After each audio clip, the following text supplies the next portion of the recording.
आणि त्या विकासाच्या पायऱ्याच आम्ही चढत आलो. काम करून लोकांच्या मर्जीत राहून परिवारासारखा आम्ही हा मतदारसंघ सांभाळलेला आहे. जिथं आम्ही काम करतो ते पोटतिडीनं चांगल्या पद्धतीनं दर्जेदार काम करून देतो. ही विश्वासार्हता आम्ही आजपर्यंत निर्माण केली आणि विश्वासार्हताच आम्ही आजपर्यंत कमवलेली आहे. की क्विक काम करतो म्हणून एक आमची ओळख आणि त्यामुळेच हे निर्माण झालं की बाबा इथं सांगायचं आणि लगेच त्याचा गुण घ्यायचा आणि असंच ते एक कॉल प्रॉब्लेम सुरुवात बाबा आज करूया उद्या करूया करतो ही आमच्याकडे पद्धत सिस्टीम नाही. सगळ्यांना समजलेले आहे की बाबा इथं सांगावं सुद्धा लागत नाही. त्या सगळ्या गोष्टी होत असतात आणि आम्हाला विश्वास आहे की हे आम्हाला इथला आमच्या कोल्हापूर महानगरपालिकेचा महायुतीचा आणि भाजपचाच आमचा महापौर आणि आमची सत्ता येईल. सरकार काम करतंय ह्या गोष्टीमध्ये काही शंकाच राहिलेली नाही. म्हणून हे 100% परत आमची महापालिकेची सत्ता महायुतीची असेल. दर्शको नमस्कार, केके न्यूज मध्ये आपल्या सगळ्यांचं मनापासून स्वागत आहे. खरं बघायला गेलं तर महानगरपालिकेची निवडणूक लागलेली आहे. त्या पार्श्वभूमीवरती आपण प्रत्येक प्रभागातील वेगवेगळ्या नेत्यांच्या पर्यंत जातोय. त्यांची जी काही या महापालिका निवडणुकीच्या संदर्भात त्यांची जी काही मतं आहेत, त्यांच्या प्रभागाच्या दृष्टिकोनातून असणारे व्हिजन आहे आणि या सर्वच विषयांवरती चर्चा करतोय. आज आपण आलेलो आहेत राजारामपुरीमध्ये. राजारामपुरीमधील माजी नगरसेवक, माजी स्थायी समिती सभापती माननीय मुरलीधर जाधव यांच्यासोबत आपण संवाद साधणार आहे. त्यांच्याकडून या राजारामपुरीच्या विकासासाठी त्यांचं नेमकं काय व्हिजन आहे या गोष्टी जाणून घेणार आहे. साहेब, केके न्यूज मध्ये आपलं स्वागत आहे. नमस्कार. नमस्कार. खरं बघायला गेलं तर साहेब, निवडणूक काय आपल्यासाठी नवीन नाही. बरोबर. म्हणजे साधारणतः 15, 20, 25 वर्ष वारंवार ही लोक राजारामपुरीतली वारंवार जाधव परिवाराला, तुमच्या परिवारातली जो कोण उमेदवार असेल त्यांना निवडून देत आलेली आहे आणि एक इथल्या लोकांचा आपल्याप्रती, आपल्या परिवाराप्रती एक विश्वास आहे. हा विश्वास काय आज काल संपादन झालेला नाही, याच्यासाठी बरेच वर्ष लागलेली आहेत. आणि हे करत असताना तुमची एक टॅगलाईन आहे की एक कॉल आणि प्रॉब्लेम सॉल्व्ह. राईट. काय नेमकी ही यंत्रणा आहे, काय नेमकी कामाची पद्धत आहे, कशा पद्धतीने आपण या प्रभागामध्ये, या राजारामपुरीमध्ये काम करत आलेला आहात आणि कशा पद्धतीने एवढा मोठा विश्वास लोकांच्याकडून संपादन केलेला आहे? सर्वप्रथम तुम्हाला मी 90 पासून सांगतो. 90 ला दीपक जाधव माझे महापौर, माझे मोठे भाऊ, ते पहिला राजकारणामध्ये सक्रिय झाले. 90 ते 95 ते मोहन हवालदारांचे कार्यकर्ते म्हणून राहिले. आमच्या इथले कॉर्पोरेटर मोहन हवालदार. त्यावेळेला आम्ही फार लहान होतो, आम्ही त्यांच्याबरोबर सुरुवात केली होती. दीपक जाधव ते 90 ते 95 पहिला काम केलं. 95च्या इलेक्शनला ते स्वतः दादा उभारले. दादा उभारल्यानंतर दादा 95 ला पहिला निवडून आले.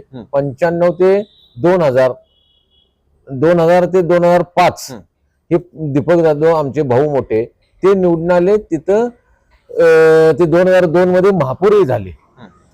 तर पहिली इलेक्शन आम्ही लढवली, इलेक्शन जिंकली आणि इलेक्शन वेळी आम्ही केलेलं काम वाहूनच आम्हाला परत 2000 लोकांनी निवडून दिले. बरोबर. दादा त्या वेळेला म्हणजे अक्षरशः तुम्हाला सांगतो, मला आठवतंय की ज्या वेळेला दादा नगरसेवक होते त्यावेळेला राजारामपुरीमध्ये 58 अपार्टमेंट होते आणि आता तिथं 500च्या अधिक अपार्टमेंट आता सध्या आहेत. आणि ते करत असताना रस्त्याचे झालेली नासधूस असते, बाकीचं विकास काम करताना सगळ्या आजूबाजूचा परिसर थोडा खराब होत असतो. हे सगळ्या गोष्टी आम्हाला ड्रेनेज लाईन असेल, पाण्याची लाईन असतील, अन्य गटर्स, रस्ते, हे सगळं त्यावेळेला वेगवेगळ्या अँगलने करावं लागलं. आणि दादा महापौर झाले 2002 ला. त्यावेळेला जरा चांगल्या पद्धतीने फंड आले. प्रथम नागरिक असल्यामुळं जरा चांगला आमच्या कार्यावर फोकस झाला. आम्ही सगळ्या लक्ष केंद्रित करत असल्यामुळं चांगल्या पद्धतीने विकास झाला आणि त्या विकासाच्या पायऱ्याच आम्ही चढत आलोय. काम करून लोकांच्या मर्जीत राहून परिवारासारखा आम्ही हा मतदारसंघ सांभाळलेला आहे. जिथं आम्ही काम करतो ते पोटतिडीनं चांगल्या पद्धतीनं दर्जेदार काम करून देतो. ही विश्वासार्हता आम्ही आजपर्यंत निर्माण केली आणि विश्वासार्हताच आम्ही आजपर्यंत कमवलेली आहे. खरं बघायला गेलं तर प्रत्येक वेळेला काम करत असताना तुमच्याकडे मी मगाशी म्हटल्याप्रमाणे एक टॅगलाईन आहे की एक कॉल आणि प्रॉब्लेम सॉल्व्ह. ही नेमकी साहेब कशी सुरुवात आहे आणि कशा पद्धतीने ह्याची म्हणजे सुरुवात कशी झाली?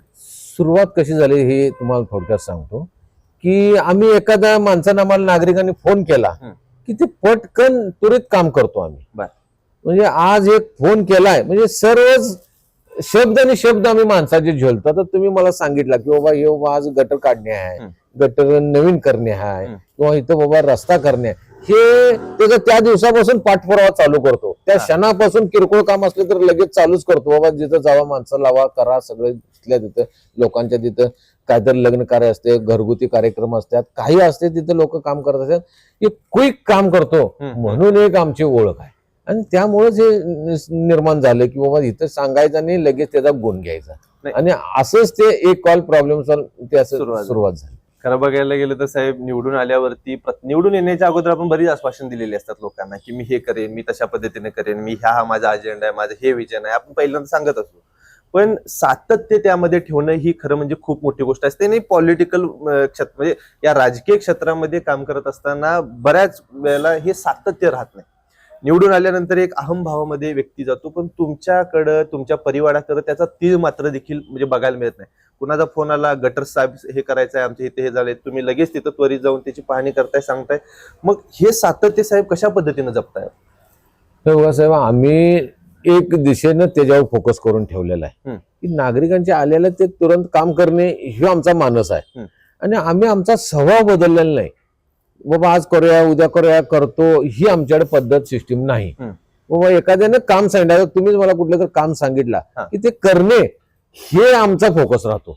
आणि ते पटकन करून घेऊन, आणि आमचा स्वभावामध्ये कधी बदल नाही ते जनतेला माहिती आहे. आणि आम्हाला सांगावंच लागत नाही. नंतर नंतर हे आम्हाला सगळ्या गोष्टी समजू लागल्या की नागरिकांना काय पाहिजे आहे. नागरिकांना चांगले रस्ते पाहिजेत, चांगले गटर्स पाहिजेत, साफसफाई, स्वच्छता, पाणी मुबलक, ह्या सगळ्या ज्या गोष्टी लागणार आहेत त्या आम्ही सगळ्या करतो. आणि आज असा डोंगर आम्ही करत गेल्यामुळं आम्हाला नागरिकही बाबा तिथं न सांगता सुद्धा काम होतंय हे अशा काही गोष्टी बोलून सगळ्यांना समजलेल्या आहेत किंवा इथं सांगावं सुद्धा लागत नाही, त्या सगळ्या गोष्टी होत असतात. आता आज महापालिका सुद्धा नाही आहे 5 वर्ष, पण माझ्या प्रभागात ह्या क्षणाला 5,70,00,000 रुपयाचे कामकाज सुरू आहे. त्यामध्ये चांगल्या पद्धतीनं पेवर न सुरू असलेले डांबरीकरण सुरू आहे. आणि आता त्याची सुरुवात म्हणून तुम्हाला मी माझ्या संगड जरी तुम्ही आला तर दाखवतो. Baroda bank to Nakshatra garden मधून नक्षत्रा गार्डन, बडोदा बँक ते नक्षत्रा गार्डन हे 400 मीटरचा रस्ता सुरू आहे. त्यामुळे ह्या सगळ्या गोष्टी नागरिकांना सांगण्याच्या अगोदरच होतात. बाबा आता 5 वर्ष नव्हती, आता आम्हाला क्षीरसागर साहेबांनी 5 कोटी रुपये बजेट दिलं, घ्या साहेब तुमची कामं करून घ्या. आणि साहेब माझ्या आतापर्यंतच्या राजकारणामध्ये सगळ्यात मला एका वेळेला मिळालेला मोठा फंड आहे हे राजे क्षीरसागर साहेबांनी दिलेला आहे. खरोखरी आमदार कौतुक करेल एवढं थोडं आहे. बरोबर साहेब, भारतीय जनता पार्टीच्या माध्यमातून इथं आपण सक्रिय आहात, पार्टीच्या माध्यमातून चांगल्या पद्धतीने आपण नेटवर्क पण इथं हे केलेलं आहात. कशा पद्धतीनं भारतीय जनता पार्टीचे काम करण्याची पद्धत राहते आणि संघटनेचे हे राहते? तुम्हाला सांगतो, अतिशय चांगल्या पद्धतीनं अमोलजी माडकाने आम्हाला सुद्धा त्या प्रभागासाठी रस्ते असतील, गटर, CCTV कॅमेरे, मला तुम्हाला सांगतो खासदार फंडातून धनंजय माडकाने माझ्या एक गार्डन आहे त्या गार्डनसाठी 2 कोटी रुपये बजेट दिलं होतं. स्विमिंग पूल आहे, शाहू जलतरण तलाव, त्यासाठी मला 2.5 कोटी रुपये दिले. आता 2.5 कोटी रुपये ते कामाला लागलेले नाहीत अजून, पण ते वर्ग झालेले आहेत. आणि त्याला काही महापालिकेच्या इलेक्शन नसल्यामुळे त्याला स्टँडिंग ठराव लागतो, त्याला महासभेचा ठराव लागतो, त्यामुळे थोडं ते काम अपुरं आहे. पण अतिशय चांगल्या पद्धतीनं अमोलजी माडकांनी सुद्धा मला बजेट दिले. आणि त्याच्यावरच आता अमोलजी माडिक पुन्हा 1 वर्ष झालं आमदार झाले. त्यामध्ये तोपर्यंत मला त्याने आता झालेल्या 1 वर्षामध्ये 6 महिने गेला पावसामध्ये रस्त्याचं काम थांबलं होतं. आता परत त्याने रस्त्याचं काम करण्याकरता मला जवळजवळ 40 ते 50 लाख रुपये आता त्यांनी दिलेले आहेत. आणि चांगल्या पद्धतीने तेही विकास करतात. आता मला एक त्या निमित्तानं सांगायचं आहे, आता तुम्ही मला म्हटलं भाजप सरकार आणि महायुती सरकार काय करते आणि BJP कसं काम करते, तर तुम्हाला मला एवढं सांगायचं आहे तुमच्या माध्यमातून की ज्या काही या 6 महिन्याच्या मुसळधार पावसानं रस्ते वाहून गेले, खराब झाले, खड्डे पडले, तर तुम्हाला सांगतो त्यामध्ये अमोलजी माडकाने स्वतःचा सेसार फंड स्वतःचा जो असतो तो फंडातून 5 कोटी रुपये स्वतःचे त्याला लावून हे सगळे रस्ते विकास करण्याचं काम, खड्डे मोजवण्याचं काम त्यांनी केलं. तर तुम्ही सगळे पाहिलेलं आहे, बोर्ड लागलेले होते, जिथे जिथे आवश्यकता होता तिने तिथे ते केला. परत वरून आम्हाला आता फंड आलाय म्हणून समजलंय, त्याचे टेंडर प्रोसिजर सुरू आहे. त्यामध्ये सुद्धा माझ्या प्रभागासाठी एक 50 लाख रुपये त्यांनी देण्याचं प्रॉमिस केलेलं आहे आणि त्या दिशेने त्यांची वाटचाल, टेंडर प्रोसिजर हे ते कामकाज सुरू आहे. खरं बघायला गेलं तर राजारामपुरी हा साहेब एक विकसित भाग आहे आणि पलीकडच्या बाजूला तुमचा दौलतनगर असेल किंवा हा जर बघितला तर विकसनशील भाग आहे असं आपण म्हणूया. ह्याची जी सांगड आहे ही कशा पद्धतीने घालणार, कारण इकडच्या लोकांच्या गरजा वेगळ्या आहेत, पलीकडच्या लोकांच्या अपेक्षा, गरजा, प्रॉपर्टी कार्डचे असणारे प्रश्न हे वेगळे आहेत. त्यासाठी तुम्ही काय आश्वासन देता? आता मला त्या निमित्ताने एवढंच सांगायचं आहे की खरं तर अमोलजी माडकांचं आता माझे या इलेक्शनच्या माध्यमातून सुरू आहेत दौरे आणि अमोलजी माडकांनी सुद्धा सांगितले की प्रॉपर्टी कार्डचा विषय मी संपून तुम्हाला देणार आहे, कलेक्टरांशी बोलून, बाकी सगळ्या इतर ज्याला काय ताकद लावायला लागते आणि त्यांनी बऱ्यापैकी तो सगळा विषय जवळपास संपवण्याच्या मार्गावर आणून ठेवलेला आहे प्रॉपर्टी कार्ड धारकांचा. आणि तिथं काही लोकांनी आम्हाला गरजू बाबा कॅमेऱ्याची सिस्टीम लागणार आहे, बस्ती अशी भरपूर अशी हे आहे, कंडिशन आहे, तर त्यामुळं तिथं त्या सगळ्या गोष्टीला आवश्यक असणाऱ्या सगळ्या सुविधा मी पुरवण्याचं काम करणार म्हणून त्यांनी सांगितलेलं आहे आणि तेही करतील ही आम्हाला त्याची गॅरंटी आहे. आणि आम्ही सुद्धा लोकांना सांगितलेलं आहे की तिथं सीसीटीव्ही काही लोक भागात पाहिजे आहे, तेही करतो म्हटले. बरोबर, तिथं जे काय लागणार, आता या मोदी सरकारने आमच्या केंद्रातल्या सरकारनं ज्या योजना आम्हाला खालीपर्यंत दिलेल्या आहेत त्यामध्ये Ayushman Bharat card, golden card, या सगळ्या ज्या योजना आहेत त्या तिथं उपयोगी आहे. प्रधानमंत्री आवास योजना सुरू आहे, या सगळ्या ज्या योजना आवश्यक असलेलं ते ठिकाण आहे. बरोबर, आणि ते सगळं होऊन जाईल. म्हणजे आम्ही राबवण्यात आजपर्यंत कधी कमी पडलेलं नाही, आता इथं पडून सुद्धा ते गोष्टी आम्ही करत राहणार. बरोबर. खरं बघायला गेलं तर पहिला प्रभाग लहान होता, आता बघायला गेलं तर 4 प्रभागांचा एक प्रभाग झालेला आहे, लोक वाढलेले आहेत, विस्तार वाढलेला आहे आणि पुढे बघायला गेलं तर व्याप देखील वाढणार आहे. उद्या 5 वर्षानंतर या भागाकडे, या प्रभागाकडे कुठल्या नजरेने बघताय, काय काय विकास कामं व्हायला पाहिजे असं तुम्ही डोक्यात ठेवलेलं आहे?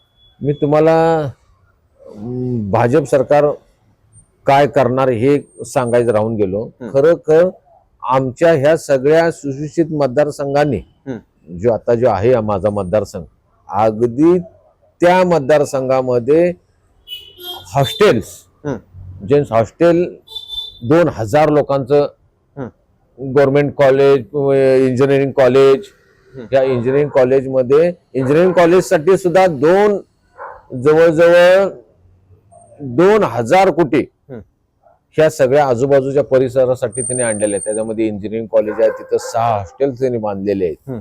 तर ह्या प्रभागासाठी आणि ह्या शहरासाठी त्या सगळ्या लोकांना अगदी आवश्यक असणार त्या मागणी केल्याबरोबर आमचे मंत्री चंद्रकांतदादा पाटील या साहेबांनी आम्हाला लगेच मंजूर करून आता 6व्या 7व्या मजल्याचं सुद्धा स्लॅब झालाय. जवळजवळ 80% काम कम्प्लीट झालं. भारतीय जनता पार्टी असेल, मुन्ना साहेब असतील किंवा अमल साहेब असतील, यांच्या माध्यमातून पुढे उद्या कशा पद्धतीने आपलं नियोजन आहे? एका बाजूला लोक साहेब बोलायला लागलेले आहेत की किंवा आपले नेते मंडळी बोलायला लागलेली आहेत, प्रचार सभांच्या मधून सुरू आहे की केंद्रात सरकार आमचं आहे, राज्यात सरकार आमचं आहे, कोल्हापुरात जर का आम्हाला तुम्ही सत्ता दिलात तर आम्ही चांगल्या पद्धतीने विकास करू शकतो. ह्याच्याबद्दल तुमचं नेमकं काय मत आहे? बघा, केंद्रामधून, महाराष्ट्रामधून आणि आमच्या महापालिकेपर्यंत हे वरूनच पैसे यावे लागतात आणि विकास काम करायचं असेल तर हे सगळ्या गोष्टी सत्तेतूनच होतात.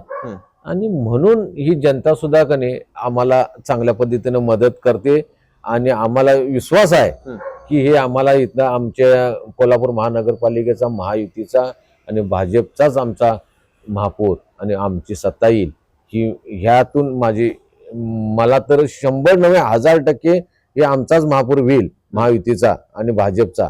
ही मला गॅरंटी ईश्वरचरणी अंबाबाईच्या कृपेने आणि आशीर्वादानं 100% मी तुम्हाला सांगतो की हे महापौर बीजेपीचा.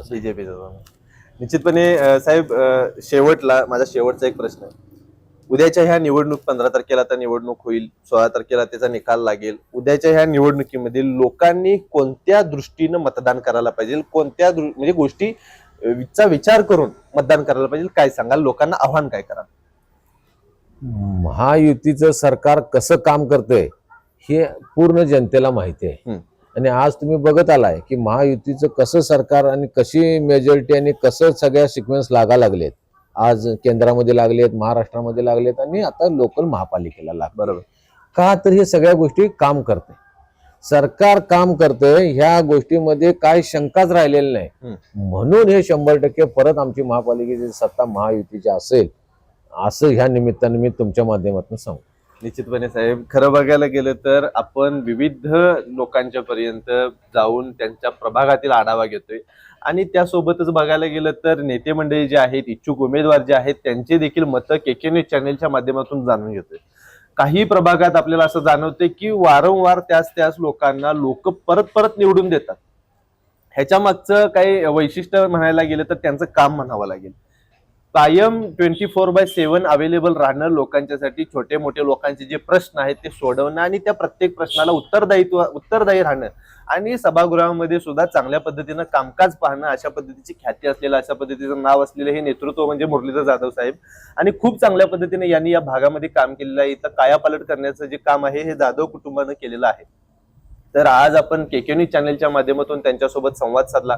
त्यांच्याकडून पुढच्या आगामी काळामध्ये काय काय कामं करणार आहेत, 5 वर्षामध्ये त्यांचं व्हिजन काय आहे हे जाणून घेण्याचा प्रयत्न केला.